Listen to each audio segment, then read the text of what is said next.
Assalamualaikum warahmatullahi wabarakatuh. Selamat pagi anak-anak ibu semuanya. Apa kabar kalian pada pagi hari ini? Ibu berdoa semoga kalian dalam keadaan sehat-sehat selalu. Ibu harap kalian tetap menjaga kesehatan kalian dengan cara makan secara teratur, mandi secara teratur, sering mencuci tangan menggunakan sabun dan air mengalir, dan apabila kalian keluar rumah harus menggunakan masker. Yang jelas, kalian harus tetap mengikuti protokol kesehatan agar kalian tetap dalam keadaan sehat walafiat dan senantiasa terjaga dari berbagai penyakit yang mewabah pada saat ini. Minggu yang lalu kita sudah mempelajari tentang materi kedatangan bangsa-bangsa Eropa ke Indonesia. Adapun pelajaran kita pada pagi hari ini adalah kelanjutan dari materi yang sudah kita pelajari tersebut, yaitu tentang pengaruh monopoli dalam perdagangan. Tujuan pembelajaran yang akan kita capai pada pelajaran kita kali ini adalah menelaah kondisi masyarakat Indonesia pada masa penjajahan dengan benar. Adapun indikator yang akan kita capai pada pelajaran kita pagi ini adalah: pertama, menjelaskan sejarah singkat VOC dan pengertian VOC. Kedua, menganalisis tujuan dibentuknya VOC dan hak-hak atau kekuasaan istimewa VOC di Indonesia. Ketiga, menjelaskan dampak negatif dan dampak positif monopoli perdagangan. Keempat, mengidentifikasi kebijakan VOC di Indonesia.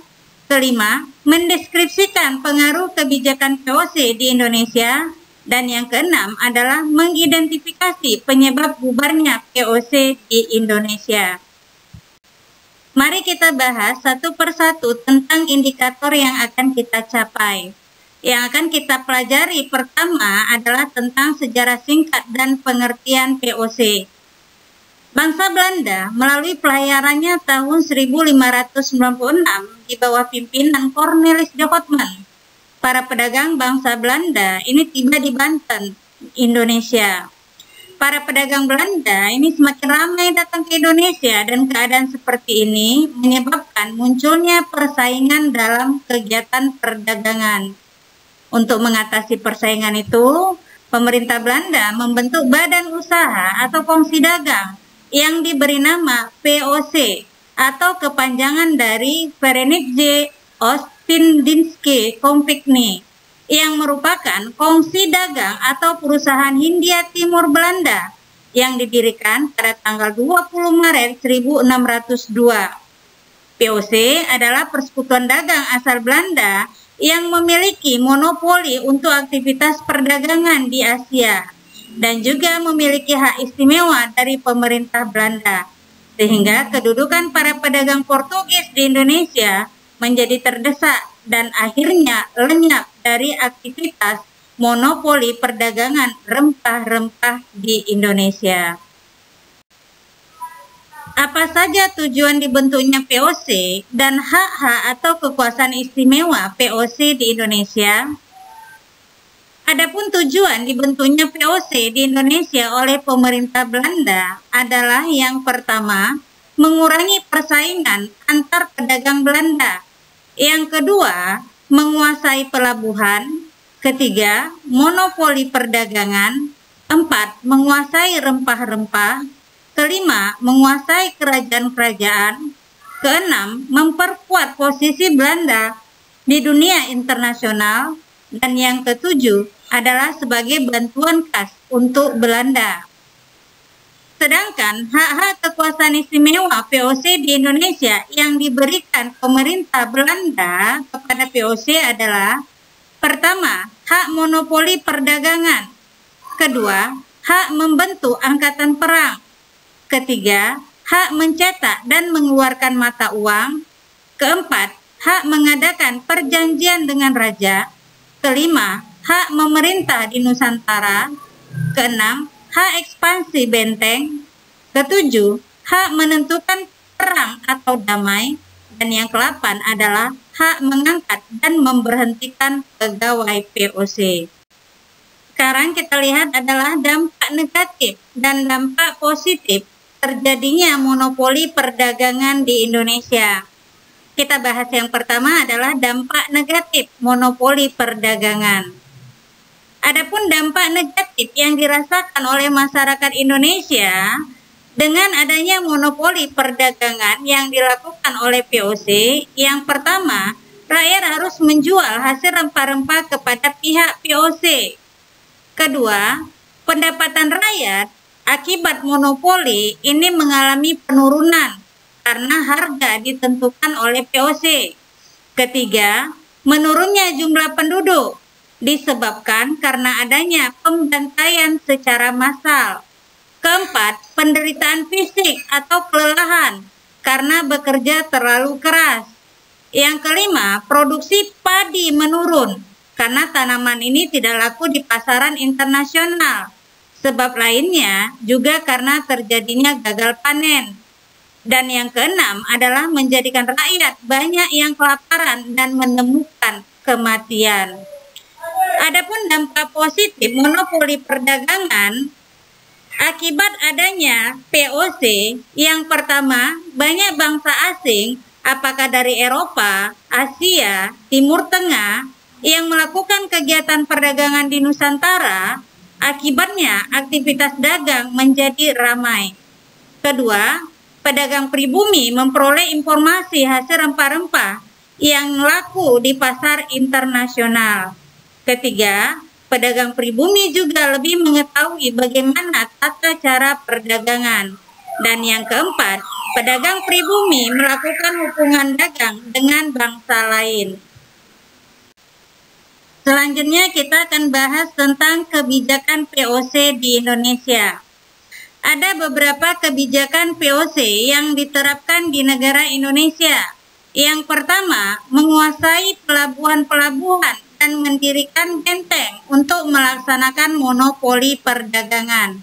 Yang kedua, melaksanakan politik divide et impera atau memecah belah dan menguasai dalam rangka untuk menguasai kerajaan-kerajaan di Indonesia.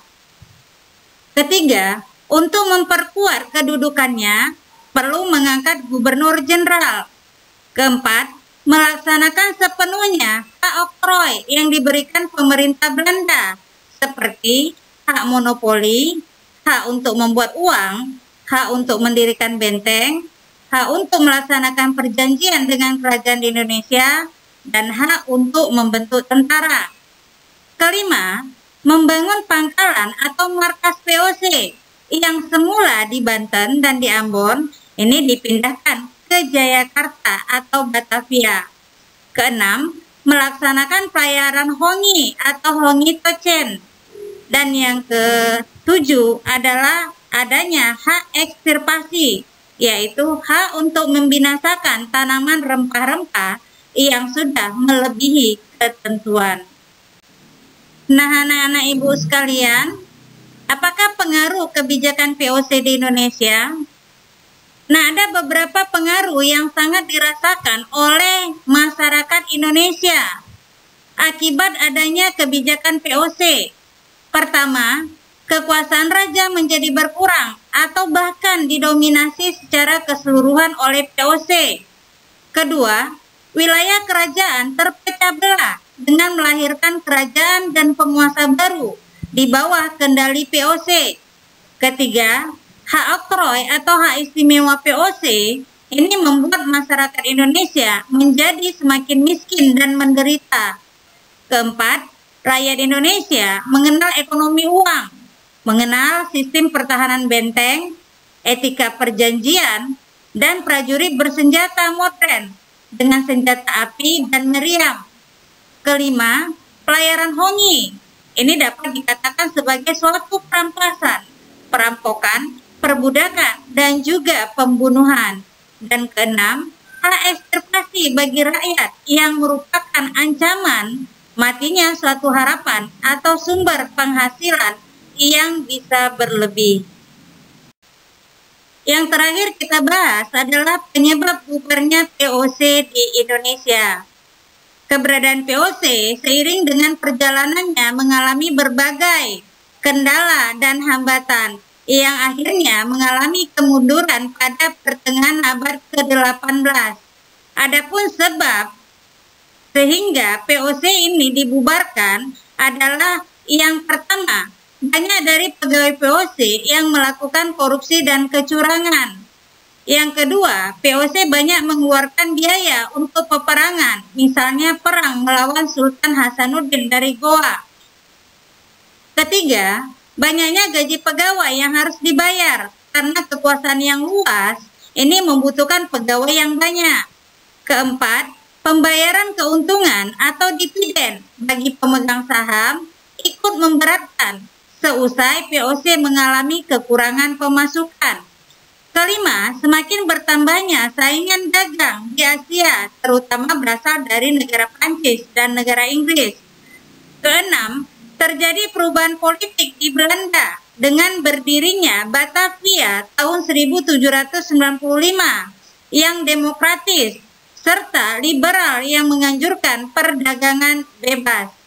Yang ketujuh, terjadinya revolusi Prancis yang mengakibatkan Belanda jatuh ke tangan Prancis.